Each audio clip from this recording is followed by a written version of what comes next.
Shahpur fire station से, जो अपने ये पूरा जो अपना हॉस्पिटल का जो एरिया है उसके अंदर में आता है।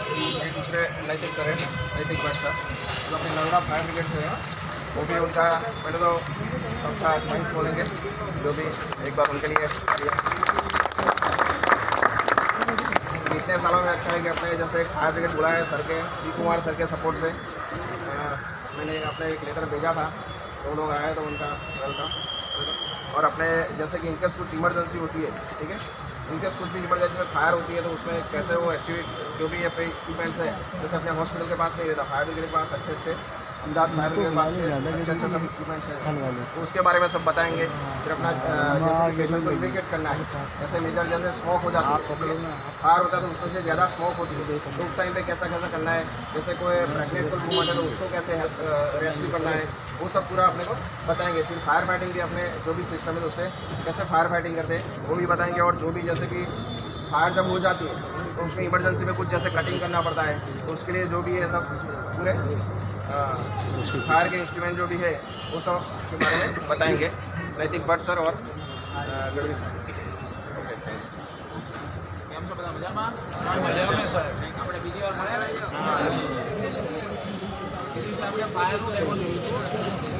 आवाज़ साइलेंट बता, जैसे अपने साइलेंट रहेगा तो अपने को सब सुनने में अच्छी मजा आएगा। આપણે ફાયરનું નોલેજ લીધું બરાબર કે આગ લાગે તો આજે આ બધો રેસ્ક્યુ સામાન છે, કોઈ પણ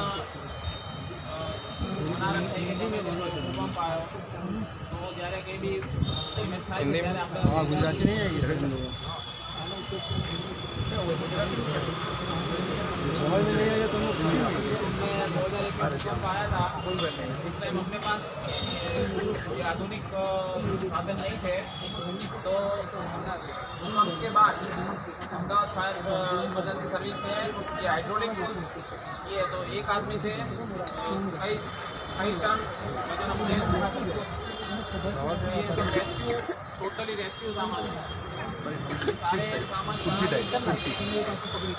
पर्पज के लिए होता है वो हम आपको दिखाएंगे।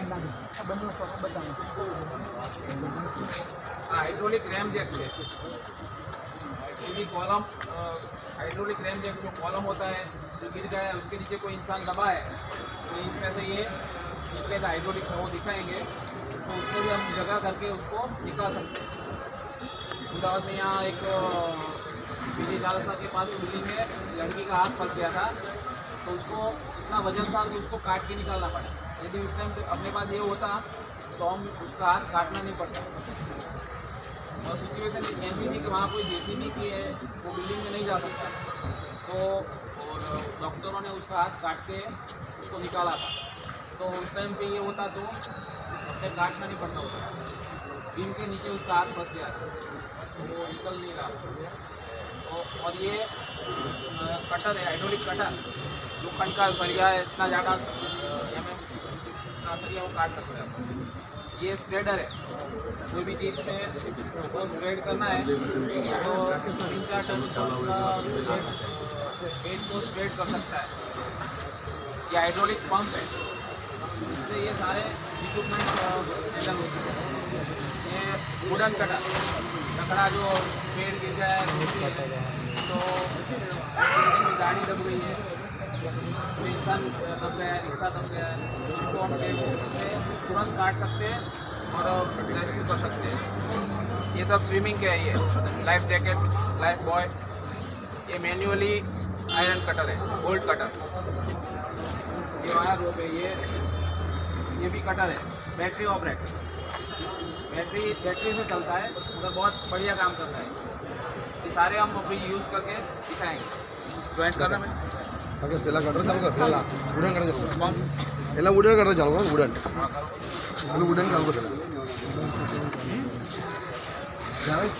ಜಾಯ್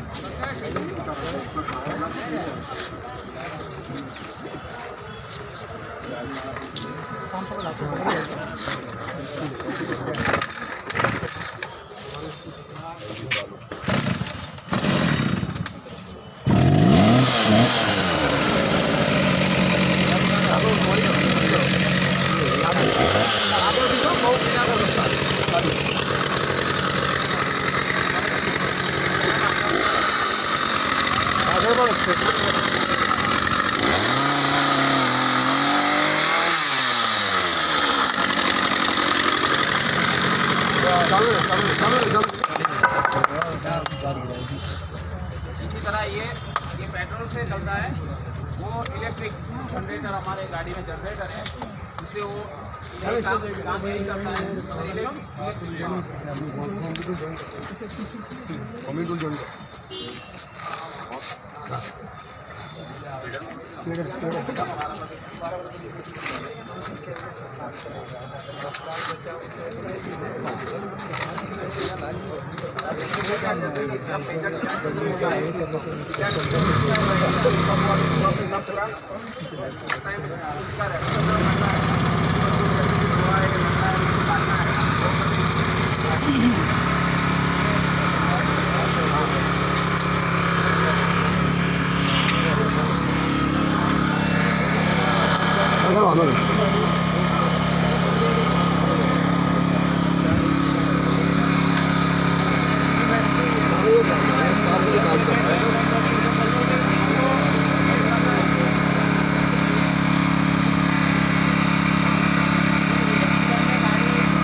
जो कटन ना आगे पकड़ अरे जो छटक से पकड़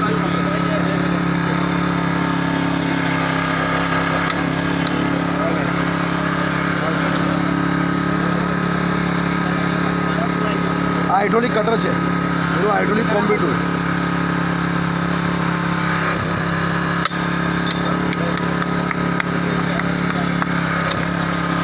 ज्वाइन कर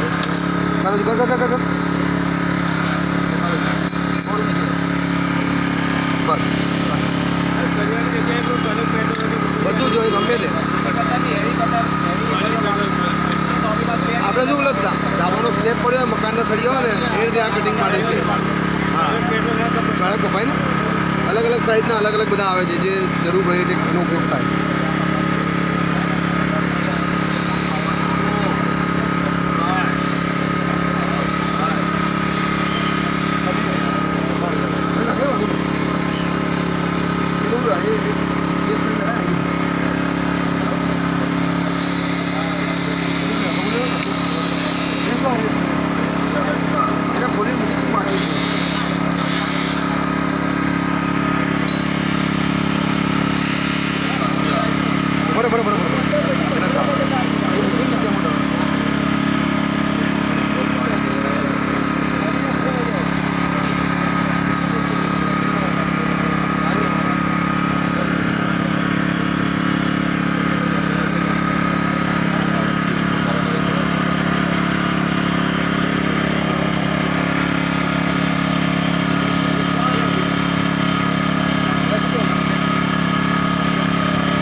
ऊपर કરવા માટે ત્યાં ઊંચો કરવા ગાડી તો પડી ગયો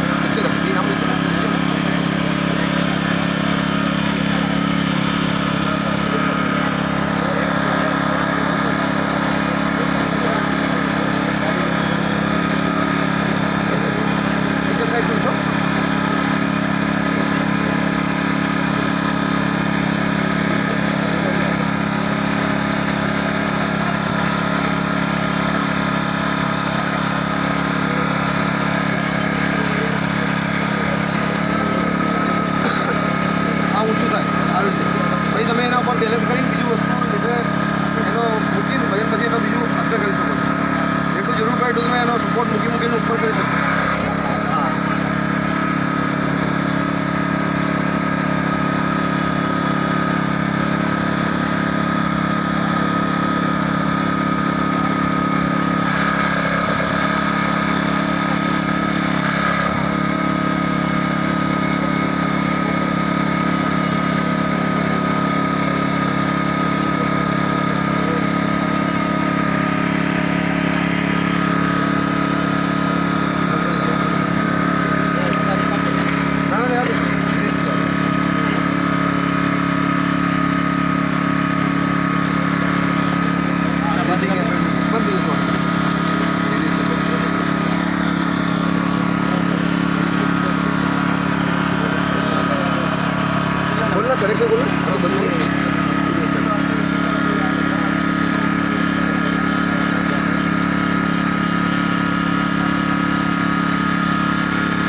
कर दे बस ये बोल्ड करेंगे जनरेटर चालू करके मुझे लाइट बंद करिए हाँ तो भाई पर पादों से लो ठीक है भाई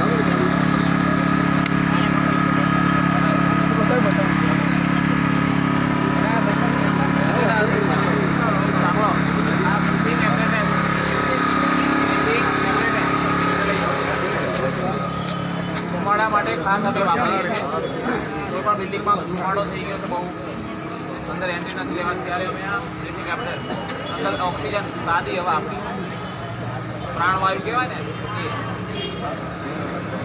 એ એનું માસ્ક તમારે બી હોસ્પિટલમાં આવું રાખવું જોઈએ મેં શું કર્યું પેલા માસ્ક કાઢી ગયા ખાલી કાઢી ગયા માસ્ક આવે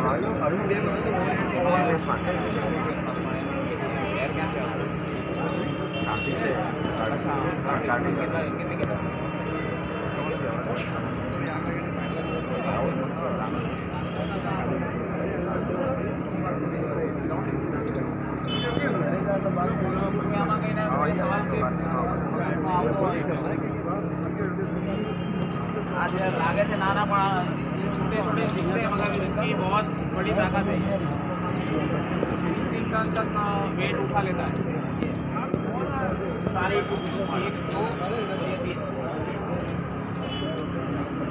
ये 4-5 एक साथ में हो तो वो भी ये काट सकता ही है सवाल एक आ रहा जैसे ये अपना जो चालू करते हैं पूछ वो तो पूछ है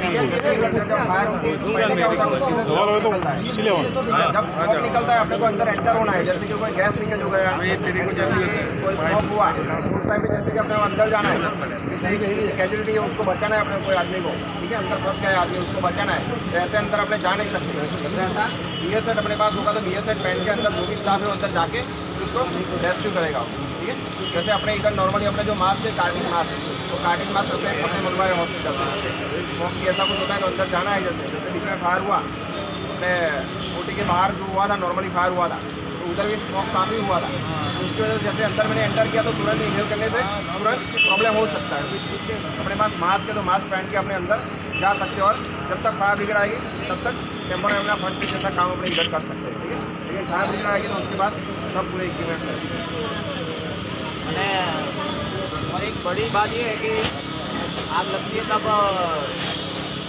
बर्निंग से ज़्यादा डेथ नहीं होती है स्मोक से होती है ज़्यादातर 75% डेथ स्मोक से होती है 2-3 मिनट इंसान स्मोक में रहेगा बेहोश होकर गिर जाएगा उसको तुरंत साफ हवा नहीं मिली तो वो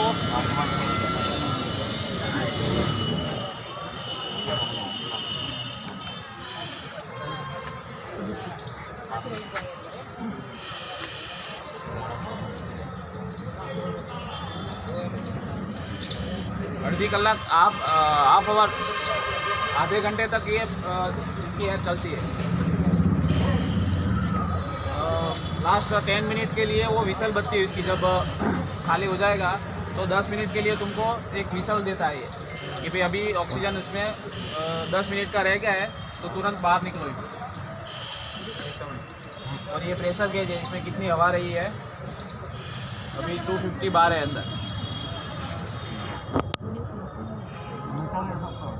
ये लाल ये रेड पे आएगा तब विसल बजनी शुरू हो जाएगी ये यहाँ मीटर में जो रेड दिखता है वो वहाँ इतनी एयर खाली हो जाएगी तो विसल बजनी शुरू हो जाएगी जैसे कि जो भी स्टाफ अंदर गया तो पहना है उसने तो उसको तुरंत पता चल जाएगा भाई इसमें अभी एयर कम है तो जो भी कैजुअलिटी का अपना निकलना है तो उसके टाइम पहले जैसे कोई भी रेस्क्यू करते हैं तो अपनी सेफ्टी पहले रखना है तो इसलिए उसमें सेफ्टी विसल जो लगा हुआ है પછી 10 મિનિટની અંદર હવા હોય 10 મિનિટમાં તમારે પછી નીકળી જવું પડે પછી આ ફોલ્ડિંગ સ્ટ્રેચર છે ફોલ્ડિંગ સ્ટ્રેચર આ બધું લઈ લો ને आना ले लो ये भी ले लो अरे आप लोग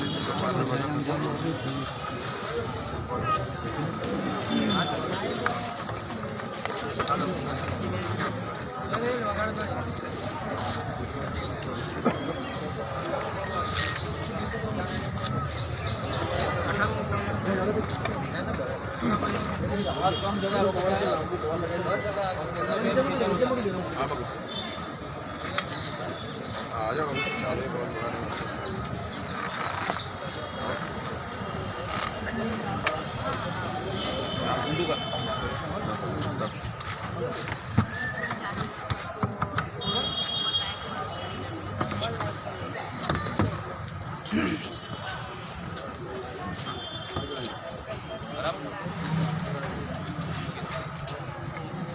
जैसे कि अपने फ्लोर से जैसे रेस्क्यू करना है तो उसके लिए अपने यूज़ हो सकता है। उसकी स्पेस भी कम रखे, जैसे फॉल लेंगे तो स्पेस भी कम रहेगी।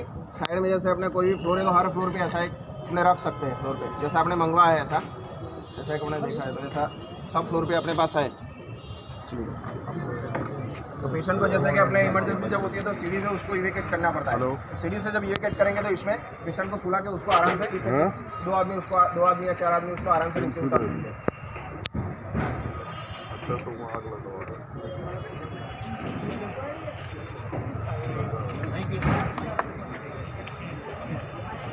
પેલા એકદમ ફાયર એન્ડ લિફ્ટ માટે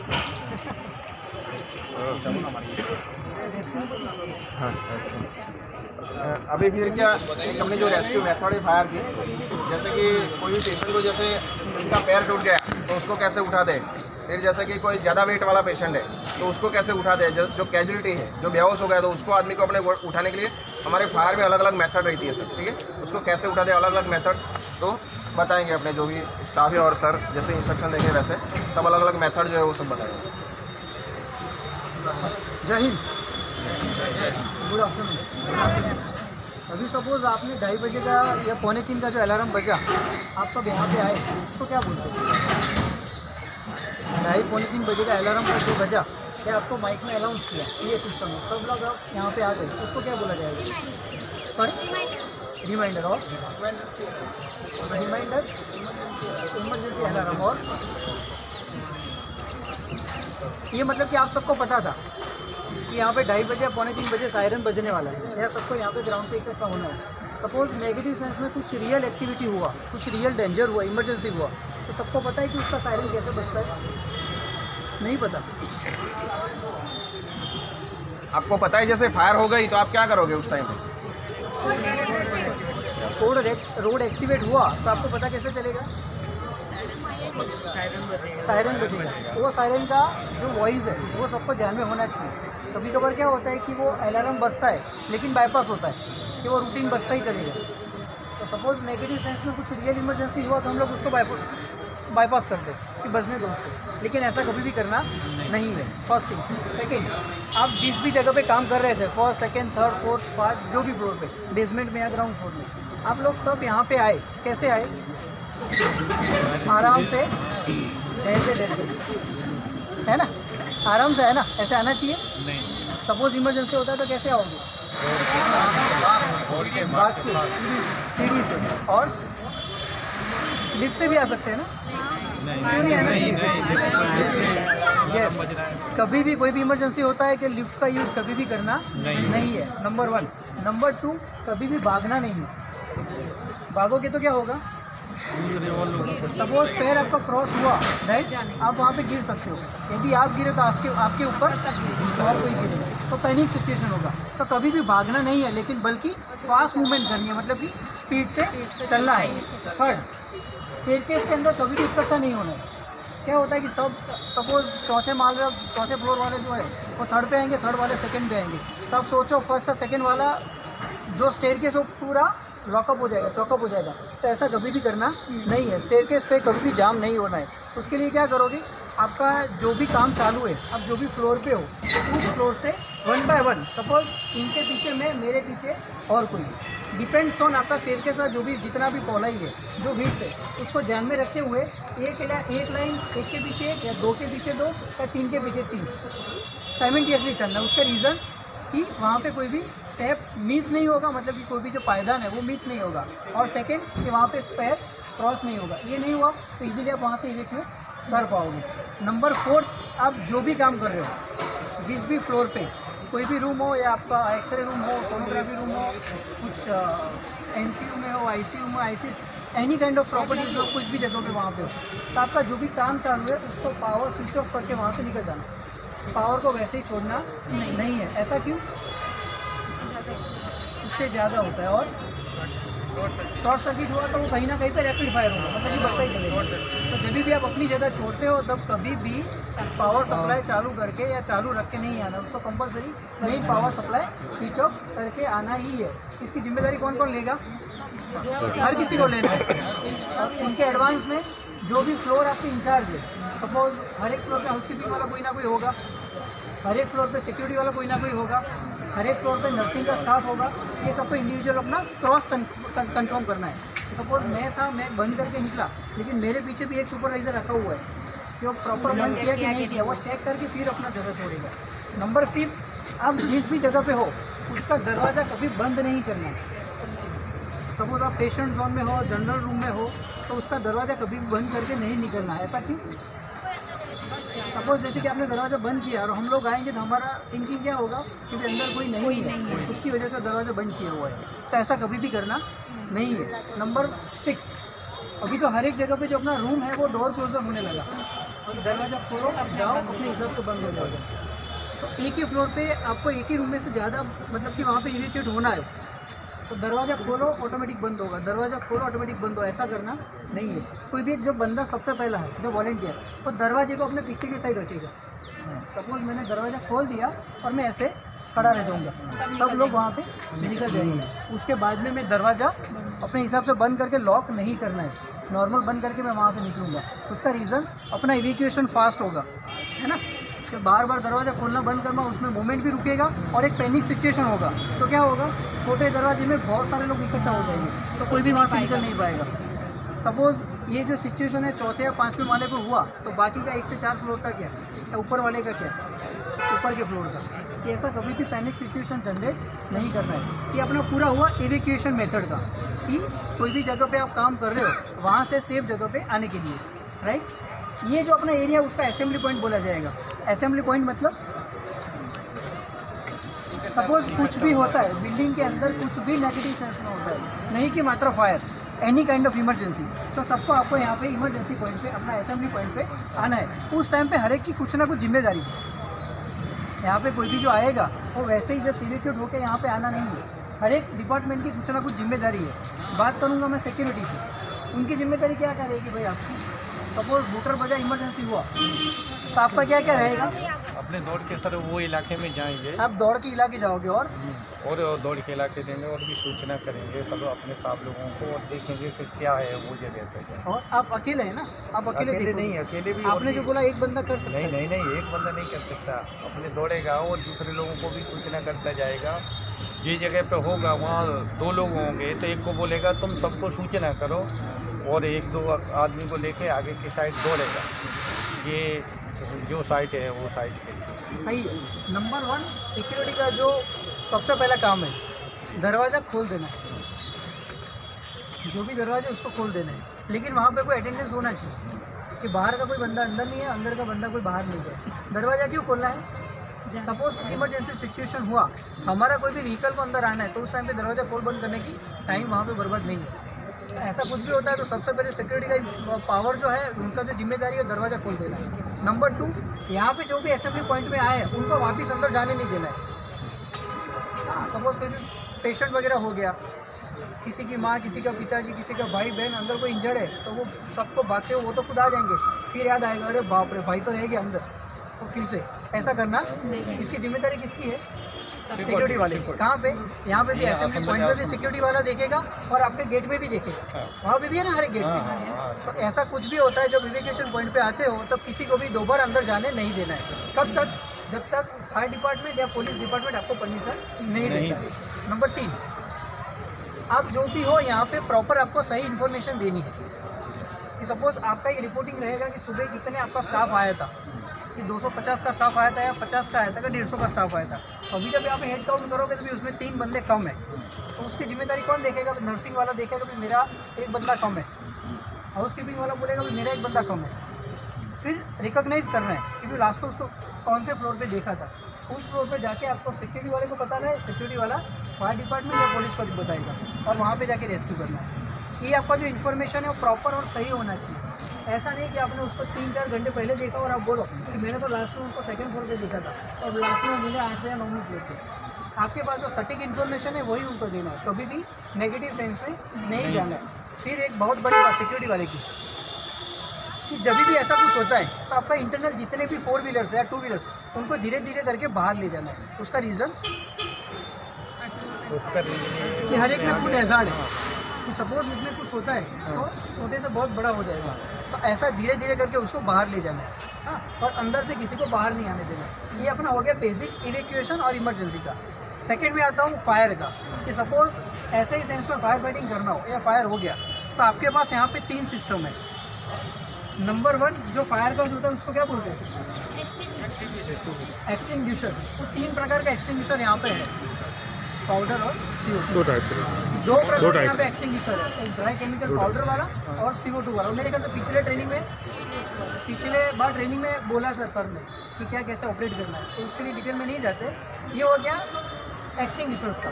उसको हम लोग हमारी टेक्निकल टर्म में फर्स्ट एड फायर एक्सटिंग्विशर्स बोलते हैं। इसका रीज़न, सपोज मुझे यहाँ पे कुछ कट वाउंड हुआ तो मैं डायरेक्ट इंजेक्शन या डायरेक्ट स्टिचेस नहीं लूँगा। मैं क्या करूँगा?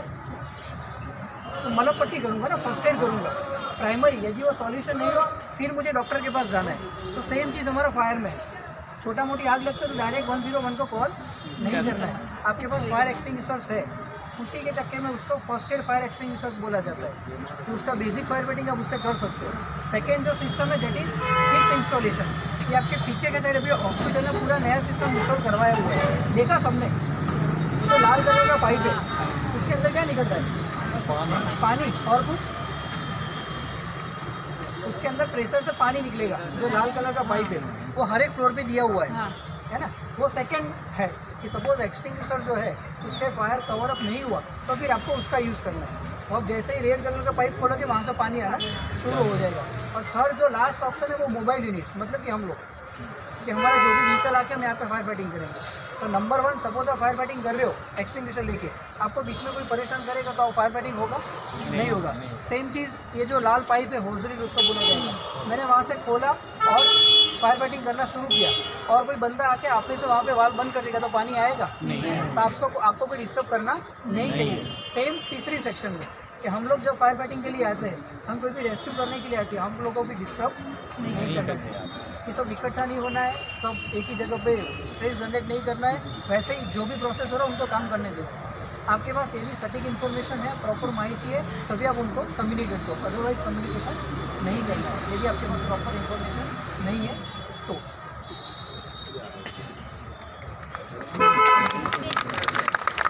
इलेक्ट्रिक फायर होता है तो उसमें पानी नहीं डालना है। सॉरी हाँ, देखो अपने पास यहाँ पे 3 एक्सटिंग्विशर्स है।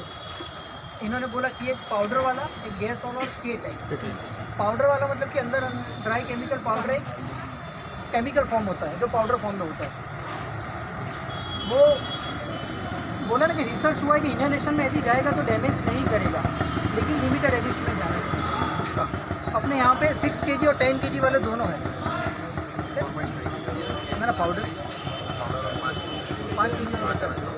5 kg और 6 kg वाले हर एक फायर एक्सटिंग्विशर पाउडर वाला जो है, तो सबसे पहले बिफोर की operation of dry chemical powder type fire extinguisher एक आपको दिमाग में फिट कर देना है। जब भी इसका ऑपरेशन करना है तब ना दरवाजा और खिड़की खोलना। उसका रीज़न नहीं करोगे तो क्या होगा? आपने कभी ऑपरेट किया है? वो इन्हें रिक्शा बन कभी ऑपरेट किया है? करने के बाद क्या होता है? सपोज मैं यहाँ से ऑपरेट करूँगा ना तो सर मुझे नहीं देख पाएंगे, मैं उनको नहीं देख पाऊँगा, विजिबिलिटी एकदम कम हो जाएगी। तो जब भी इसका ऑपरेशन करना हुआ इधर गैस वाले का, ये पाउडर वाले का, सबसे पहले खिड़की और दरवाजा उसको खोल देना है। और सेकेंड, आप कोई भी बंद जगह पर फायर फाइटिंग कर रहे हो, जैसे कि कोई भी एक रूम के कोने में आग लगी, हाँ, आपको पता नहीं है वो आपसे कंट्रोल होगा कि नहीं होगा, कब होगा, कितने टाइम में होगा, किसी को भी पता नहीं है। आपने सपोज एक्सटिंग्विशर ऑपरेट किया, वो ऑपरेट हुआ कि नहीं हुआ, प्रॉपर डायरेक्शन में, प्रॉपर एंगल में हुआ कि नहीं हुआ, वो सारे सर्कमस्टेंसेस उस टाइम पे ध्यान में रखने हैं। तो बिफोर द ऑपरेशन सेकेंड चीज़ आपको कंफर्म करना है कि आपका जो भी बैग है वो दरवाजे के पास में रखना है। हाँ, सपोज एक बंद रूम है, ये A, B, C और D, हाँ, A, B, C और D ऐसा 4, एक रूम के 4 कोने, जो D है वहाँ पे आपका दरवाजा है। समझ में आ रहा है? A, B, C और D, जो D है वहाँ पे आपका दरवाजा है। और B में आग लगी है, B में आग लगी है, आप A में से फायर फाइटिंग कर रहे हो। कहाँ से? आपका दरवाजा कहाँ पे है? बी पे। आप कहाँ पे लगी है? बी पे। आप फायर फाइटिंग कहाँ से कर रहे हो? ए पे। वो यदि आग बढ़ते बढ़ते सी और डी तक पहुँची तो बाहर कैसे निकलोगे? निकल पाओगे? नहीं निकलोगे। तो क्या ध्यान में रखना है? हाँ, आपका जो नज़दीक जो है इवेक्यूएशन, वहाँ से आपको ध्यान में होना चाहिए कि सपोज आप जैसे ही आग पे पानी मारना या पाउडर मारना या कार्बन डाइऑक्साइड मारना शुरू करोगे तो उससे धुआं ज़्यादा बनेगा। धुआं ज़्यादा बनेगा तो विजिबिलिटी कम होगा, आपको सांस लेने में भी दिक्कत होगा। वो दिक्कत होगा तो आप खुद एक पैनिक हो जाओगे, है ना। कभी कभार ऐसे नाक बंद करके सोचो, ट्राई करो, इन्हेलेशन नहीं होगा तो खुद ना खुद एक वाइब्रेशन बॉडी में आ जाएगा। तो उस टाइम पे यदि स्मोक ज़्यादा इन्हेल हो गया तो पूरा एक मेंटली डिस्टर्ब हो जाओगे। उस टाइम पे क्या करना है, कैसे करना है, किसी को ध्यान में नहीं आएगा। तो हमेशा ध्यान में रखना है, कभी भी फायर फाइटिंग करना है तो जो एग्जिट है वो आपके ध्यान में होना चाहिए, है ना। चलो सर,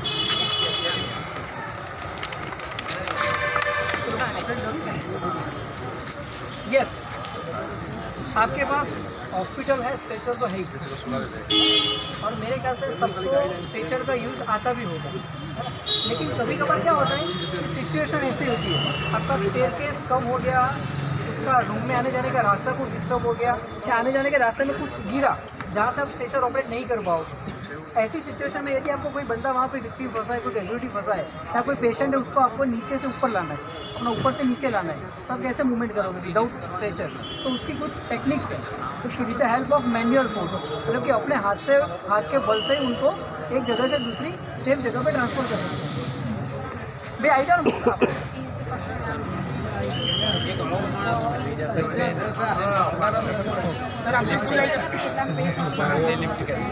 ઘણી વખત શું થાય કે સ્ટ્રેચર હોય પણ તમે ઓપરેટ ના કરી શકો।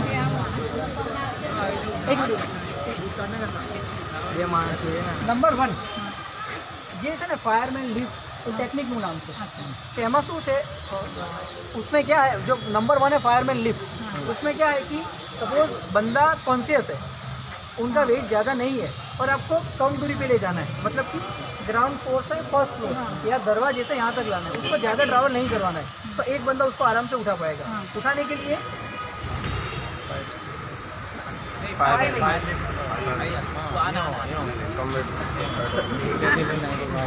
ऐसा ट्रायंगल बनाना है,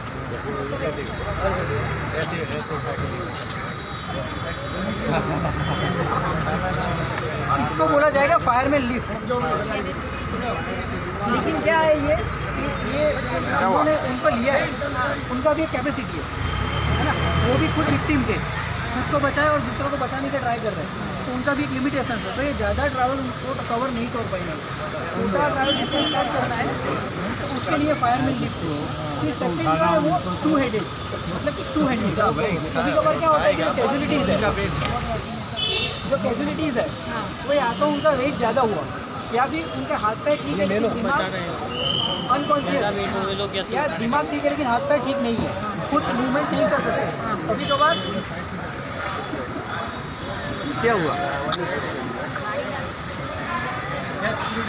भाई कैसे, कभी कभार क्या होता है कि सब कुछ सही होता है लेकिन दिमाग टोटल ब्लैंक हो जाता है कि क्या करना है, किसी को कुछ समझ में नहीं आ रहा है। ऐसी कंडीशन में ये सारी टेक्निक्स काम में आती हैं। तो नंबर ये जो है वो 4 हेडेड, मतलब कि 2 और 2, इनके 2 हाथ और इनके 2 हाथ, 4। ये ग्रिप हो गया टाइट, एक दूसरे का लॉक करना है, एक दूसरे का हाथ लॉक किया और सामने की साइड में से कवर अप करना है। ये 4 हेडेड शीट हो गया, ये सीट बना, मतलब कि यहाँ पे बंदा बैठेगा। इसमें कंडीशन क्या है कि हाँ उनका वेट ज़्यादा है या वो खुद ट्रैवल नहीं कर सकते, है ना, ये आराम से बंदा हो जाएगा। लेकिन वो हाथ कैसे कर पाएगा, खुद तो नहीं कर पाएगा ना। नहीं, मैं वही बोलूँ कि डिपेंड्स ऑन वो कैजुअलिटी कैसा है, कि उसके हाथ में फ्रैक्चर है, पैर में फ्रैक्चर है, दिमाग में फ्रैक्चर है, वो कैसा बंदा है, अच्छा, है ना। तो अगर उसका दिमाग में फ्रैक्चर है वो नहीं कर पाएगा, अब वही तो है तो उसको किसी को पकड़ के करना पड़ेगा ये कि क्या होता है 4 हेडेड और है कि 3 हेडेड कि ये हो गया 4 हेडेड कि जिसमें बंदा कॉन्शियस है, मतलब उसको पता है कि कैसे मूवमेंट करना है। अभी ये जो मैं बता रहा हूँ वो 3 हेडेड कि उसमें बंदा कॉन्शियस नहीं है, उसको तो हल्का सा बान है, फुल्ली कॉन्शियस नहीं है, तो उस टाइम पे क्या करना है 3 हेडेड, मतलब कि 3 हाथ का टाई लगाना है।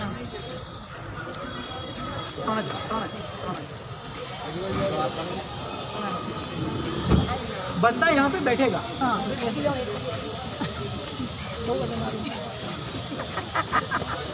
ये पूरा कॉन्शियस नहीं है, उसको ध्यान में नहीं है, तो ये जो बंदा उसका हाथ यहाँ से पकड़ के रखेगा,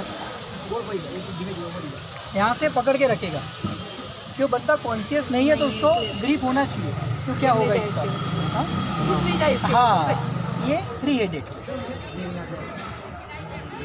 चलो नीचे, ये जो 2 मैंने बताया उसमें ज़्यादा ट्रैवल कवर कर सकते हो, मतलब कि यदि तीसरे चौथे पाँचवें माल से उसको नीचे लाना तो आप आराम से ला जा सकते हो।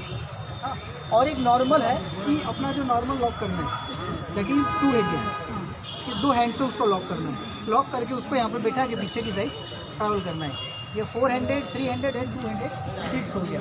पहला वाला जो तो फायरमैन लिफ्ट। और एक होता है कि सपोज बंदा बहुत हैवी है, आप ये कुछ भी मूवमेंट करके उनको नहीं ले सकते हो नीचे, तो फिर एक ऑप्शन है कि सपोज कोई भी कपड़ा ले लो या चादर ले लो या झोली ले लो। हाँ नहीं, वो भी सपोज मूवमेंट नहीं है, बॉडी उसका बहुत ज़्यादा है, आप अकेले ही हो, आपके पास एक कर्टेन है, मतलब कि पर्दे का कपड़ एक कर्टेन है, या फिर एक चादर है, या जो बेड पे बिछा है वो कुछ है, और आप अकेले हो, आप उनको नीचे ले जाना है, तो आप क्या करोगे? दूसरे माल से पहली मंजिल पे लाना है, दूसरे से फर्स्ट फ्लोर पे लाना है, आप अकेले हो, आपको उनको लेके ही आना है, कैसे लाओगे? सॉरी, तो उनको डैमेज होगा ना, उनको डैमेज होगा, और एक अकेले तो नहीं लाओ, नहीं लाना है आपको। कैसे आप सिखाओ, झांसी की रानी बन जाना पड़ेगा। उसमें क्या करना है कि जो है उनको उल्टा कर देना है, मतलब कि उसका जो हेड है वो स्टेज में डाउन करना है, झूले ऐसे कर, आगे वो सीढ़ी नहीं। सपोज ये आपका स्टेयर है, हाँ, आपको यहाँ से उनको नीचे लाना है, तो उनका हेड है जो आपको आपकी साइड करना है, हाँ, और शोल्डर में से नीचे लॉक करके धीरे धीरे लेके आना है। ज़्यादा से ज़्यादा उसको कुछ डैमेज होगा तो ये हड्डियाँ वगैरह में डैमेज होगा, लेकिन जो ये मेन पार्ट है उसको कुछ नहीं होगा। कभी कभार पिक्चर मूवी वगैरह में सुना भी होगा आपने, तो पैर से खींचे गए और पीछे ये डैमेज हो गया। तो हमारा जो मेन इंपॉर्टेंट पार्ट है बॉडी का, दैट इज़ हेड, तो उसको डैमेज नहीं करना है, तो उस टाइम पे शोल्डर में से लॉक करके उसको धीरे धीरे करके हल्के से नीचे लाना है, तो उस टाइम पे भी आप नीचे ला सकते हो। और एक है, सपोज ऐसा रूम था, ऊपर से सब कुछ गिरा, पीओपी गिरा, पंखा गिरा, आसपास का टेबल अलमारी वगैरह सब कुछ आप पे गिरा, और एकदम हल्का सा रास्ता है, आप उसको उठा भी नहीं ला सकते और सीट भी नहीं कर सकते, नट स्ट्रेचर का यूज़ कर सकते हो, फिर भी आपको उसको निकालना है। तो उस टाइम पे जो भी है उसको पहले लेटा दो, नीचे लेटा दो, फिर आपका रुमाल कुछ भी ऐसा हो उससे दोनों हाथ उससे टाई कर दो, है ना, उसके हाथ दोनों हाथ बांध देना है। फिर जैसे गले में माला पहनते हैं ना, वैसे माला पहन लो, जैसे गले में माला पहनते, और फिर नीचे से चलना है, वो जैसे बचपन में घोड़े जैसे चलते थे ना, बचपन में जैसे बच्चे को बिठा के वैसे चलना है। तो आप जैसे चलोगे पीछे पीछे वो आएगा, क्योंकि उसका दोनों हाथ आपको यहाँ पे टाई किया हुआ है। ये लास्ट मेथड है कि सपोज नेगेटिव सेंस में आपके पास कुछ भी नहीं है और आपको कुछ हेल्प मिलने का चांसेस भी नहीं है, उस टाइम पे आप कोई भी जो विक्टिम है, कैजुअलिटी है, उसको वहाँ पे सेव कर सकते हो। ये है बहुत छोटी मोटी चीज़ कि सपोज हम लोग जब तक पहुँचेंगे तब तक माइट भी की सिचुएशन ज़्यादा ख़राब हो जाए, हाँ, क्योंकि रैपिड वगैरह कुछ हुआ तो इनिशियली फ्लोर पे जो है सिक्योरिटी हो गया, हाउसकीपिंग हो गया, आपका नर्सिंग स्टाफ हो गया, जो भी फ्लोर पे है वही जिम्मेदार पर्सन है, उनको ही एक्टिव रह के काम करना है भाई। और कुछ क्वेरी हो तो बताओ, समझ में नहीं आया और ज़्यादा आया हो तो मुझे बताना।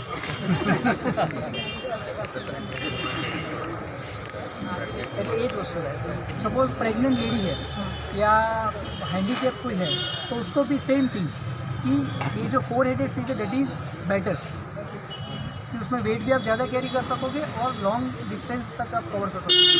तो भी डिसेबल बंदा हो गया या एजेड हो गया या फिर प्रेग्नेंट लेडी हो गई, तो मैक्सिमम यही सेफर साइड है। स्ट्रेचर नहीं हुआ तो फायरमैन लिफ्ट के सिवा आप कोई भी यूज़ कर सकते हो प्रेग्नेंट लेडी, एनी जेवी परिस्थिति है। अच्छा नहीं, सिंपल टेक्निक है, તમે ટ્રાય કરી જુઓ, અત્યારે તમને જોવામાં ઇઝી લાગશે, પણ તમે સામ સામે ક્રોસ કરશો ત્યારે નહીં થાય। કરો બેન, તમે કરો ને, પ્રોપર ગ્રીપ આવી જોઈએ કે તમારી ઉપર સપોઝ સાઈડ નીચે પેલો માણસ બેસે, लाऊं भी ऐसे कहिए, लाऊं भी ऐसे फर्नीचर है हाँ बेसन में अरे कहीं ना था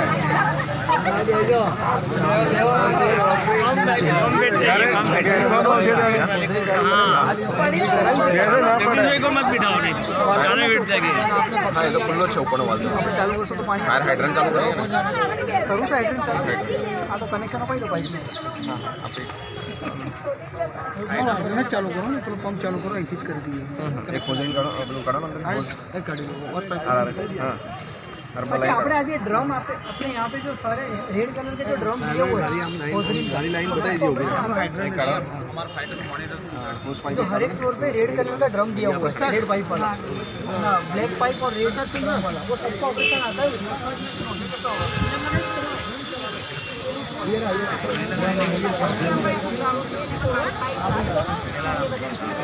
नहीं आता है ना तो वहाँ पे चलता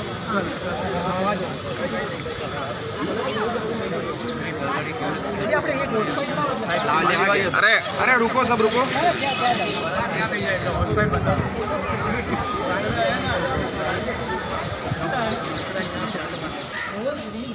इसका मतलब ये जो आपके पास ये जो वाल दिख रहा है ये वाला ऐसा भी हर एक फ्लोर पे है लेकिन ये कोई एक बंदा जो नॉन टेक्निकल है मतलब कि यदि आप में से 3 या 4 साथ में भी आए ना तो इसका ऑपरेट नहीं कर पाओगे उसका रीज़न कि प्रेशर कई गुना ज़्यादा है इसके अंदर जब कुछ नेगेटिव सेंस में होता है और आपको छोटा फायर एक्सटिंग्विशर से कवर अप नहीं हुआ तो आप इसका यूज़ करके फायर फाइटिंग कर सकते हो इसका ऑपरेशन एकदम ईजी है हर एक जगह पे एक ऐसा वाल दिया है हर एक फ्लोर पे ऐसा वाल दिया हुआ है ये जो रेड वाला है वहाँ पे ओपन और क्लोज का सिंबल है ही यदि नहीं है तो किसी भी एक डायरेक्शन में घुमाना वो घूम जाएगा अब ये बंद कंडीशन में खोला होगा तो कैसा पता चलेगा जिस डायरेक्शन में आपका पाइप जा रहा है उस डायरेक्शन के लाइन में होगा वो उसका मतलब कि आपका वाल चालू है अब ये वाल बंद है वाल नॉर्मली छोटा बच्चा भी चालू कर सकता है नॉर्मली वाल एकदम ईजी और उसका हार्ड भी नहीं है ये वाला आप ऑपरेट करोगे उसके बाद में आपको जितना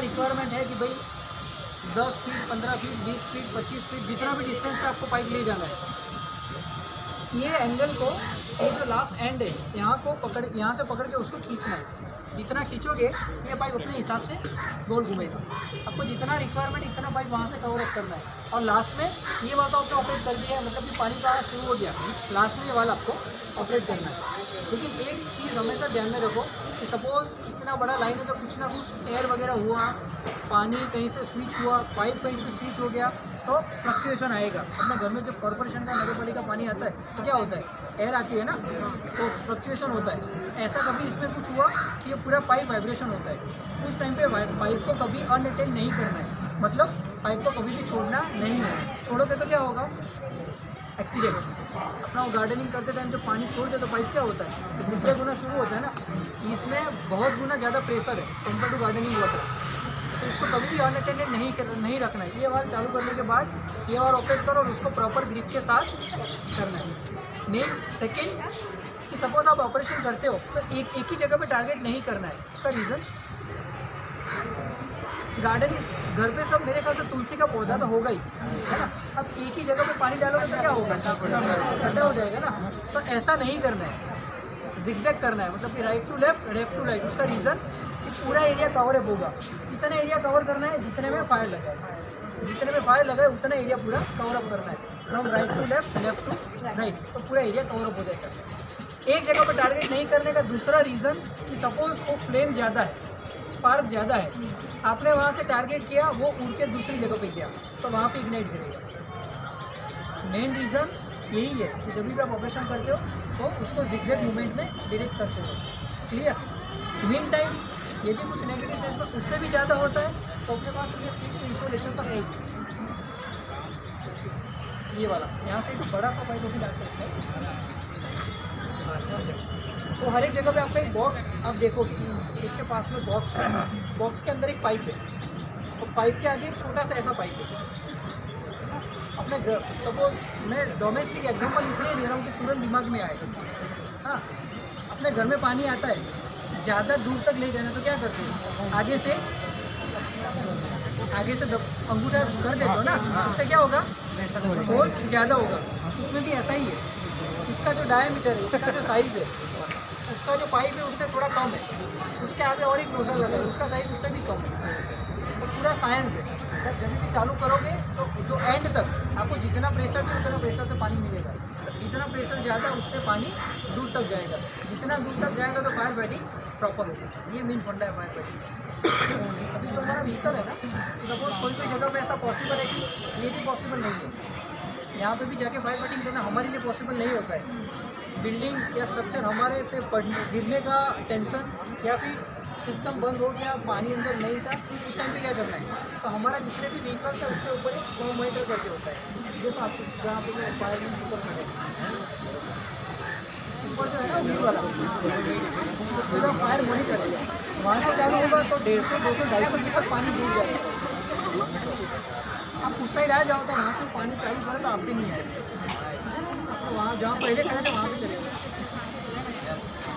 चलो भैया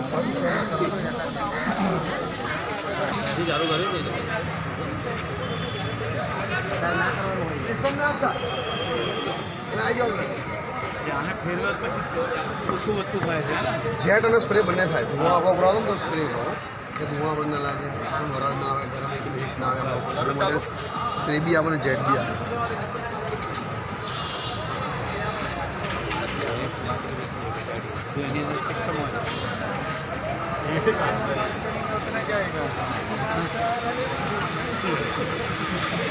कहाँ चिल्ला रहा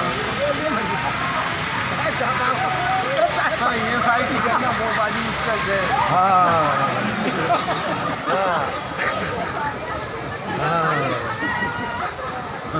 बराबर सिस्टम था नहीं નહીં નહીં બનાવી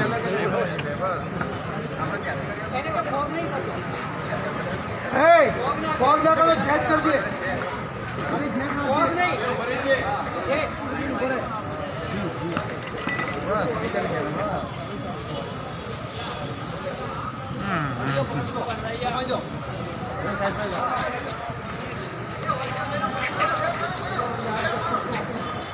पानी जाएगा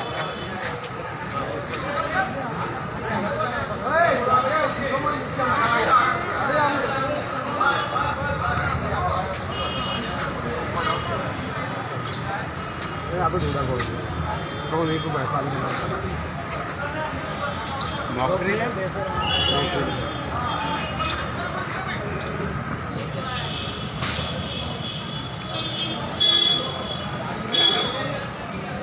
બસ ચાલશે ચાલશે ચાલશે.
खड़ी में मार देगी 10 वाले खड़े खड़े 10 वाले मार दे पानी 2 मिनट में गाड़ी खाली के 10 लीटर 10 लीटर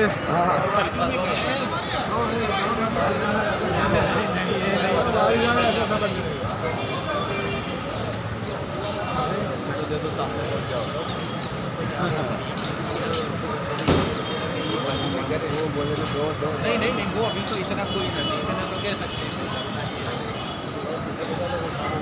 वो तो लाल बत्ती जब मेजर जब फायर हो जाता है अपने इधर से सिस्टम जो है ये सेम सिस्टम अपने इसमें भी है, लेकिन जो मॉनिटर है वो मॉनिटर वाली सिस्टम नहीं है। जैसे अपने 9वें फ्लोर पे फायर हुआ तो 9वें फ्लोर पे फायर ब्रिगेड जाएगी नहीं, तो अपनी जो सिस्टम है उनकी जो पाइप है अपनी जो पाइप है सेम रहती है, उसकी 63 में उसका टायर जो रहता है वो सेम रहता है, तो 9th फ्लोर पे जाके भी फायर फाइटिंग कर सकते हैं। लेकिन जैसे कि अपना इधर का जो पानी है वो ख़त्म हो गया, ठीक है। इधर का पानी जब पूरा हो जाता है तब ये जो ये टू जो लगा हुआ है, टू वे कलेक्टिंग हेड, तो उसमें इनकी जो गाड़ी आएगी फायर ब्रिगेड की, उसमें इनलेट अंदर डालेंगे और अपनी पूरी सिस्टम चालू हो जाएगी, ठीक है। और हाईराइज बिल्डिंग में ये फायर इनलेट होता है हमारा पानी ये बिल्डिंग को देने के लिए। तो जैसे ये फायर फाइटिंग जैसे किया, जैसे कि इधर से ऊपर अपने नहीं जा सकते, इधर से भी फायर फाइटिंग करना है तो मॉनिटर से अपने ऊपर तक उसका प्रेशर टॉप फ्लोर तक जाएगा, इतना उसमें प्रेशर रहता है, ठीक है। लेकिन अपने नॉर्मली सिर्फ डेमो बताया।